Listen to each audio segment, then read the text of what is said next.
weather, and Kip Nielsen on sports. This is KHOU 11 News at 10.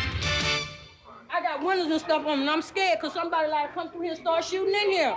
It's just that terrible back there.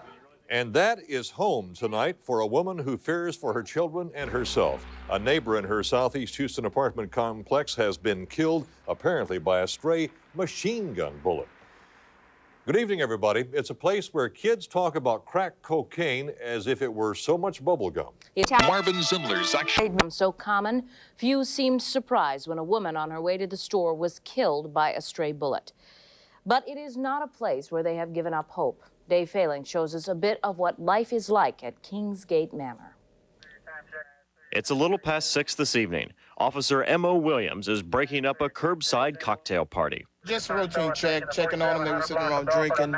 Before anything escalates, kind of try to move them on. He can only hope this is the most serious call he'll handle tonight, but there's little chance of that. These are the Kingsgate Manor apartments. 2 nights ago, police allege Renard Cherry fired a combat rifle, possibly at a neighborhood cat, but the bullet instead struck Sharon Cage in the eye. Her sister Carolyn got to her minutes after it happened. There she was, laying in a puddle of blood. She was trying to tell me something, and I couldn't understand nothing she was saying. Sharon died on the way to the hospital. No drinking, no drugs allowed. That sign may have been put up there with good intentions, but it's a hollow warning now here where the crack trade flourishes. Residents say it's out in the open, curbside crack service while kids play nearby. It often leads to fights, and it's why Tommy Davis worries about her 4 young children. At night, my children cannot sleep. Guys stand right here at windows with guns to guys' heads, spreading them, and like to shoot me and my children. That's just how bad it is. Patrol officers say they can only do so much. We try our best. It's just not much we can do. But there is hope, and it's just down the street.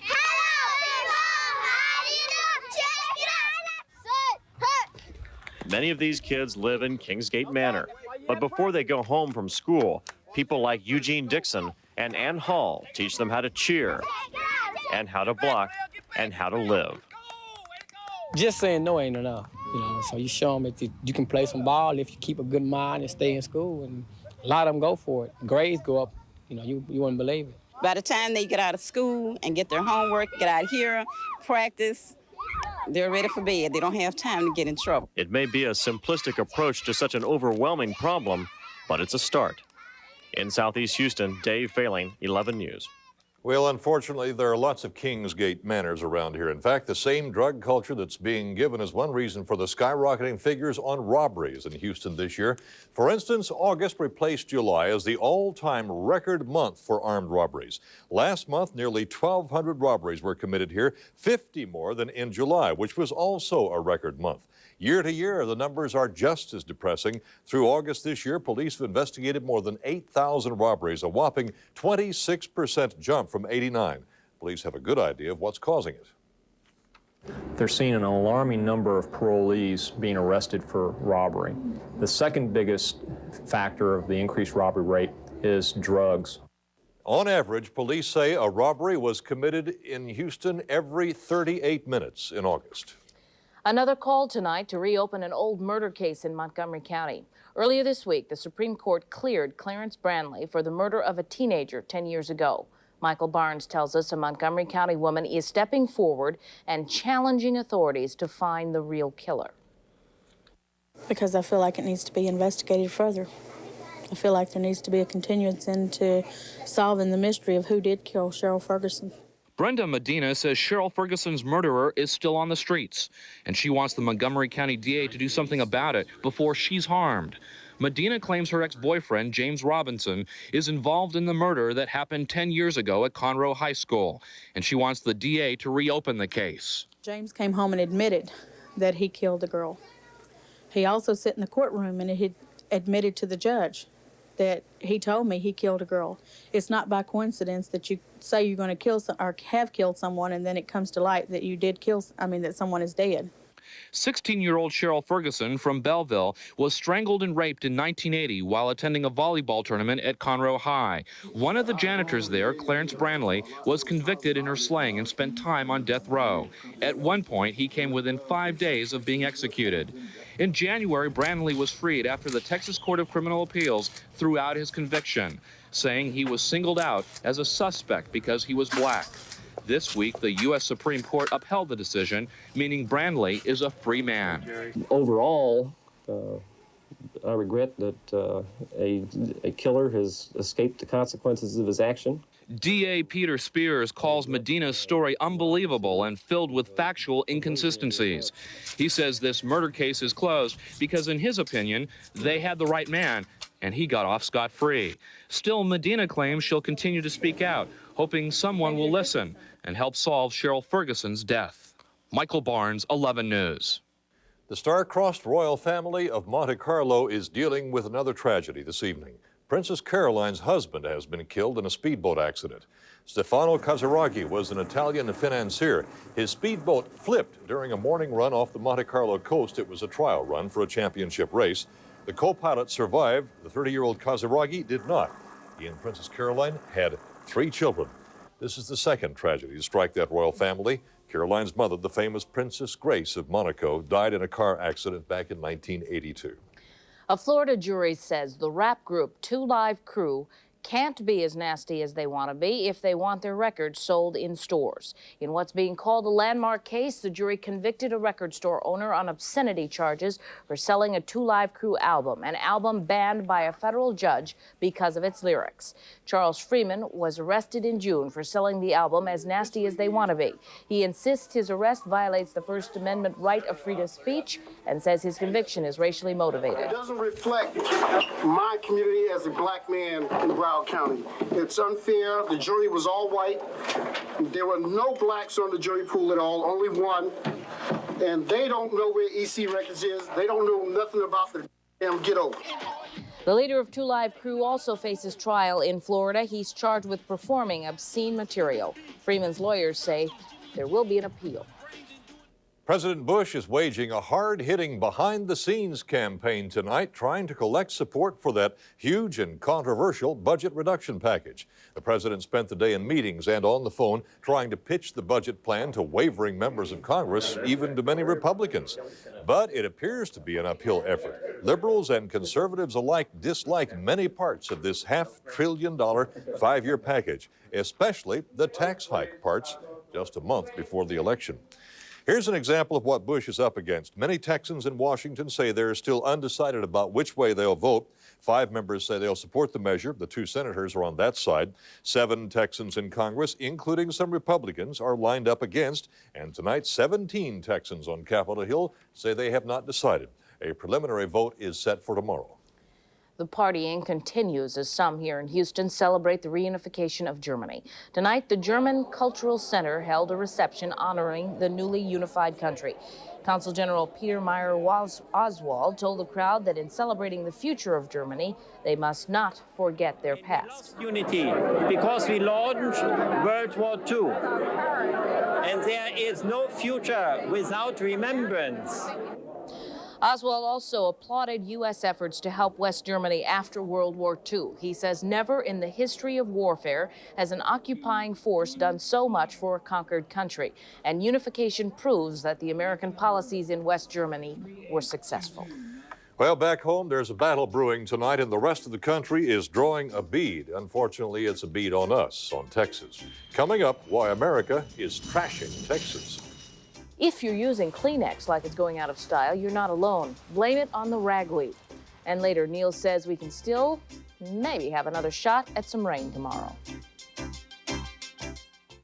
KHOU 11 News is brought to you in part by Cotton Incorporated for America's cotton growers. In the fading light, a cold blue haze, gay laughter, sad cries, these mark our days, the touch. The feel, the fabric of our lives, the touch, the feel of cotton, the fabric of our lives. Hear ye, hear ye! Kroger presented special discount tickets for ye Texas Renaissance Festival. Verily, when thou goest Krogering, thou receivest more than fine groceries at everyday low prices. Kroger offereth thee princely savings on both adults and children's admissions. Ye Texas Renaissance Festival. 'Tis exciting, 'tis thrilling, 'tis magical, and now 'tis more affordable when thou goest Krogering. What are the 10 nicest words a hotel clerk can say? We're going to have to upgrade you to a suite. Now you understand why, at guest quarters, we only have suites. Today, Robert Hernandez, an HL&P meter reader, will encounter 9 ferocious animals, 3 ninja warriors, and 10 booby traps. But he's more concerned about an 80-year-old woman whose home needs repair. Looks like you used some help. My window needs fixing. Robert is part of the Gatekeeper program, designed to keep an eye out for the elderly. He says an agency may be able to help me with the repairs. I didn't think anybody cared. Gatekeepers. Because at the light company, we care. Radio station. Sounds like Texas. Plays a real country dozen. 12 back-to-back. Kick. Kick 96 FM. Since way back in the Sam Rayburn days, the Texas congressional delegation has long been one of the most powerful and influential in Washington. But the savings and loan debacle has radically changed that. This state is losing some serious political battles now, as 11 News reporter Jim Moore tells us tonight in his final report on trashing Texas. Along the Mississippi, not far from Mark Twain's heart, there is talk of a new war between the states. But this time, the enemy is just Texas. The Lone Star is under siege. It is very real, and it's something we better take very seriously because it is a regional conflict, and some people are out making political mileage in their own districts by running against Texas. Donald Call is one of the guerrillas leading the fight against Texas. And he did not declare war until he realized how much of the savings and loan crisis was just a Texas problem. You think the S&L crisis is an outgrowth of Texas mentality? Yeah, I do. Rapacious capitalism gone crazy, greed gone crazy, a lack of regulation. State of Texas. At the lobby office maintained by Texas in Washington, they have watched political power and prestige erode because of the savings and loan debacle. It has become a handicap instead of an advantage to be from Texas. I will say that it's more difficult to get funding for projects such as the Super Collider and the space station and things of that nature because people from the Northeast and Midwest are going to throw this, we're bailing out Texas again line anytime we ask for funding for a project that's in Texas. Texas military bases on the Pentagon hit list are now very likely to get cut. Congress will not want to fund them and the savings and loan bailout. Picking on Texas has always been the stuff of sport here in Washington, but this time it is real, it is political, and before it is all over, it will be harmful to Texas. Texas is already losing political fights. The state tried to change a law which sent government food cargoes to Midwestern ports. But the attempt failed, and Texas shrank in the process as the Midwest won. Well, I don't think it's justified. I'm sorry they're jealous of our state. That's nothing new. The Texas delegation has had to deal with that for a long, long time. Texas also got trumped in a standoff over federal housing formulas. A Texas senator tried to change a funding scheme which would have reallocated money to the more populous Southwest. Texas lost badly. When we ask for something on behalf of our constituents or on behalf of the state of Texas, it is instantaneously thrown back that we as a nation are already helping in this savings and loan situation. Rising oil prices have also resurrected an old Texas enemy. Higher prices for oil mean more money for Texas. Just like the Super Collider, the home port, the space station, and the savings and loan bailout. A Pennsylvania congressman has reintroduced a windfall profits tax to pay for the S&L bailout in Texas through higher oil prices. And now oil is going to get significant profits, billions of dollars.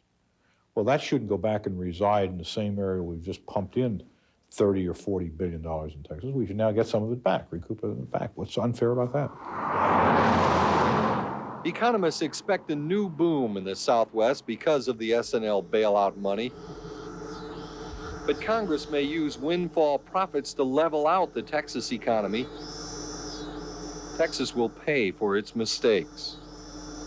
I think it's a product of this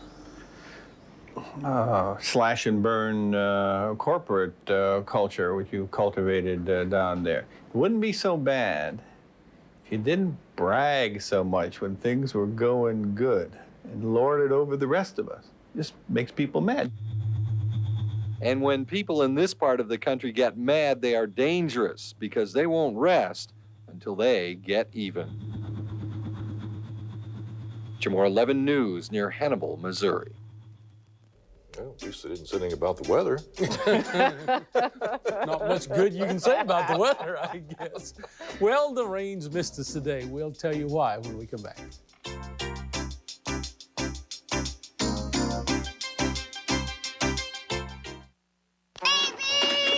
I'm glad you're nearby, because I don't think my brakes are working. When was your last inspection? I don't know. Do you know how many things us could go wrong? 11,000? Maybe more. The longer you wait, the worse it gets. Good thing you came by. Your brakes are worn out. You can get a free brake inspection at any of Brake Check's convenient locations. No kidding. So come to Brake Check. If it breaks, we fix it. You know it's time to show our pride, to let America shine. At Walmart, our obligation is always to offer you the best values. Sometimes that means imported goods. But we've made it our policy to find more U.S. suppliers who can compete. Because American goods mean American jobs. At Walmart, we pledge to support America's sources whenever we can, so you can too. Bring it home to the USA. We're coming up on $800,000 in the FM 100 KILT Social Security Contest. Your Social Security card is your ticket to win part of the next $100,000. It's the easiest to win contest in town. Just remember the last 2 digits of your Social Security number. Then listen to the Hudson and Harrigan Show weekday mornings at 7:13 on FM 100 KILT. Win on your birthday, win an additional $50,000 birthday bonus. Nobody gives away more money. 12 in a row, FM 100 KILT. They shared more, loved more, lived more than any heroes. An unforgettable experience, heart-stopping sneak previews. Inspirational, fast-moving, and suspenseful. A feel-good movie, Us Magazine. 10 young, courageous flyers. They are the crew of the Memphis Belle. Rated PG-13. Special preview October 6th. Check newspapers for theaters. Well, 2 tropical storms in the eastern Atlantic. Let's give you a quick update on those. As we put the satellite pictures in motion, one will form in this big cloud mass, and the second one, Josephine, will reform out here in this cloud mass. So watch those 2 areas. You see that neither one is very well defined at the present time, but the Air Force plane, or the NOAA plane, the NOAA research plane was what was investigating today, went out and found winds 50 miles an hour. Klaus, 16.7 north, 59.9 west, and Josephine at 28.3 north, 42.4 west. It also has 50-mile-an-hour winds. Both of these systems are drifting off to the west and the northwest, some 5 to 10 miles an hour, and it doesn't look very likely that they will be affecting us here in the Gulf. You remember all the clouds and the rains that we were predicting yesterday? Well, they pulled up just to the west of us. You can still see that band of clouds from northeast Texas back to Del Rio yet tonight, but ahead of it, a lot of sunshine, and it was hot. 92 at Intercontinental, 87 on the island, both 6 degrees above normal, and it's still warm tonight with temperatures mainly in the low 80s. The winds are diminishing a little. They're blowing out of the south and southeast, 15 gusting to 20, but a small craft advisory is still in effect, and we still have some showers around tonight. As we turn the radar on at 11 o'clock, watch the showers really strengthen a lot to the north of us. So some of the areas up to the north got a fair amount of rain and some good sprinkles today. And tonight we still see some showers out to the west, and we see some showers off of the Galveston area. Now let me show you what happened yesterday. We were watching the moisture associated with that tropical storm. As we put the satellite pictures in motion, watch the bright clouds move rapidly across the west and central part of Texas and all the way up into the Great Lakes area tonight. They've had 2 and 3 inches of rain along the path of that moisture, and so the front is making some progress. It's from Wichita Falls to Lubbock, and it will be on the move yet tomorrow. Head of that front, record-breaking temperatures today at Corpus, also Tampa. 100 degrees down in Beeville was the hot spot of the nation. But here's the big weather news tonight. Temperatures 50s and 60s behind this front as it does make its move. Now the front is going to move more to the east than it is south, but it does look like that maybe by late tomorrow or Friday that front ought to ease bias, but don't look for any cold weather. It really doesn't have much cold weather associated with it, but we might see a few showers along it tomorrow afternoon. That's what our forecast would call for, 72 in the morning, maybe the upper 80s tomorrow with some clouds and some afternoon thunderstorms. And then as we move on towards Friday, if the front goes by, we still have some lingering showers there. And then it's going to be hot and muggy as we move into the weekend. So I don't know where fall is, but it's not going to be here this weekend, I don't think. But isn't that a beautiful moon outside? Oh, pretty evening. Yeah, it is. Thanks, Doc. A lot of folks around here have been feeling pretty puny lately, sort of like they have a case of the early fall flu. Well, it's likely the trouble is not a virus, but pollen, ragweed pollen, this stuff. The weeds have been blooming since that cool front blew through about a week ago, and the blooms mean that billions of little pollen granules are floating around in the air, making us miserable. Indoors, keep the windows and doors closed because air conditioning is a very effective filter. The next thing is to try to avoid exercising, particularly in the morning when the pollen counts are the highest. The allergists say they're swamped with folks looking for relief. There's none in the air, really. Ragweed blooms will peak again for the second time later this month. Only a winter freeze really knocks the stuff down. Bless you. Say it a lot. Gift is up next with sports. The pennant chase goes down to the last day of the season as the Red Sox finally nail down the American League East. And Atlanta welcomes a former Houston Oiler. We'll be back. We're fighting back from some tough times here in Texas. We still have a ways to go, but one man has fought hard to bring Texas back. Our Senator, Phil Gramm. He's fought to create jobs and bring economic opportunity to all Texans. He's brought home the Super Collider and Homeport, and he's fighting to keep them. Phil Gramm won't rest until every Texan who wants a good job has one. Phil Gramm, common sense, uncommon courage. Remember when every song on the radio was your favorite? 94.5 FM KLDE. The music you grew up with is back. The music that made you feel good then. The Beatles! Is making you feel good all over again. KLDE, the only FM station that plays all good time only. 94.5 FM KLDE. The motor oil in your engine is no longer the best in wear protection. Tests prove the wear protection in new Exxon Superflow stands up long after the wear protection in leading oils begins to break down. In fact, it's twice as effective. Look at the scoring with the leading oil, and you'll see your choice is simple. You can change to new Exxon Superflow or settle for second best. New Exxon Superflow, twice as effective against wear. Look into the sleek design of the Sterling 827 SLI, luxuriously appointed with handcrafted wood, rich in supple Connolly leather. And right now, a Sterling 827 SLI is a most prudent investment. British performance and athletic handling with the finest, most affordable financing starting at 0%. Or lease a Sterling SLI with maintenance included at no charge. No matter how you look at it, it's time to see what it's like to drive a Sterling SLI. 11 Sports is brought to you in part by your Houston Sterling dealers, British Royal, Sam White, and Sam Montgomery. I know you're talking baseball, but it sounds like Rozier has decided not to get mad, but to get even. Well, he wants to go back to Atlanta. The thing that we won't see for a while is Rozier and Jerry together here against the Oilers, unless they're playing the Super Bowl. Thank goodness. Took the final game of the season, but the Red Sox have finally won the American League East, and they had to do it the old-fashioned way. They earned it. Fenway Park in Boston, Red Sox up by 2. Tom Bernansky gets caught in the suicide squeeze, but wait, watch the White Sox blow this one. Pitcher Alex Fernandez throws it away. Can you believe that? The ball gets away, goes all the way into left field. Bernansky reverses and scores, heads home. And then in the top of the 9th, 2 on, 2 out, Ozzie Guillen rips one down the right field line. Bernansky makes the diving catch, and they are dancing in the streets of Boston. The final, the Red Sox 3, the White Sox 1, and Boston wins the American League East. Former Astro Larry Anderson summed it up best.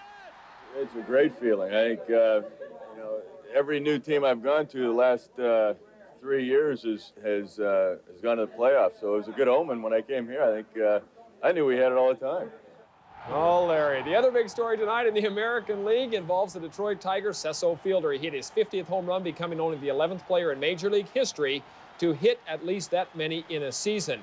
He later homered again, number 51. Fittingly, he played tonight in Yankee Stadium, the house that Babe Ruth built.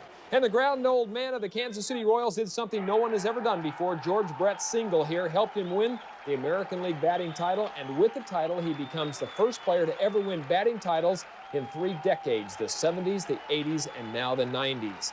As for the Astros, their season came mercifully to a close, but they ended the season on a high note. Something to build on? Where have I heard that before? Come on. Tied at 2 with the Reds in the top of the 9th. Ken Caminetti sends this drive deep to left center field that bangs off the wall. Gerald Young scored easily as the Astros were victorious 3-2. The win means the Astros finish in 4th place in the National League West. The Oilers began preparations for this Sunday's game with the 49ers. The game is sold out, so we'll be able to show it to you live starting at noon here on Channel 11 on Sunday. Still, the big news is the Mike Rozier situation, as he was let go yesterday and now is headed to Atlanta. Keith Calkins reports. Mike Rozier was not going to leave Houston without paying last respects to his friends, and of course speculating on his immediate future. Well, since nobody wants me, I guess I'll go home and watch Young and the Restless. Still got time to watch that. As it turns out, Rozier is wanted by his former boss. The Falcons claim him off the waiver wire late this afternoon, which is just fine with Rozier. I know Jerry real well. I know the offense. It won't take me long to adjust to new offense now. I just fit in and start practicing and play this week if it's necessary. Why the Oilers no longer want a Pro Bowl runner as recently as 1988 and could get nothing for him in return is the question that no one seems to have an answer for. For him to be released, that it was a big shock, and I mean, anyone on the team would tell you that. Teams out there knew that, the Oilers weren't going to keep him around with his big salary, so, I think they can get him at a cheaper rate, and I guess, economics is what it's all about. Mike Hollaback dismisses the money issue. He's replaced Rozier by re-signing rookie running back Victor Jones, who the Oilers figure will prove more valuable not only in special team duty, but also weekday preparation. When it comes time to run practice team plays, 30-year-old veteran doesn't put his heart in that like a rookie does. And that's life, It don't bother me. It's a great organization. I have nothing bad to say about the organization, Came here in style, leave in style. Keith Calkins, 11 Sports. One of the things about Rosie, he is a competitor. He'll hit anybody. And one disappointing note, after being traded to the Reds by the Astros just before the playoff deadline, Billy Dorn won't be able to play in the playoffs or the World Series, I should say. Today, Billy D underwent back surgery on a herniated disc. Dorn hit .373 for the Reds, helping them to the National League West title. And Billy, we want you to get well. He's a tremendous competitor also. Rozier, Billy Dorn, all these guys are tremendous competitors. Right, somewhere else. Yeah, they're somewhere else now. That's exactly right, Steve. The young and the restless. Okay, thanks. Well, the countdown for the next shuttle launch has started. And some Pasadena youngsters will play a part. Their story when we come back. The shuttle, we're going to get to see it.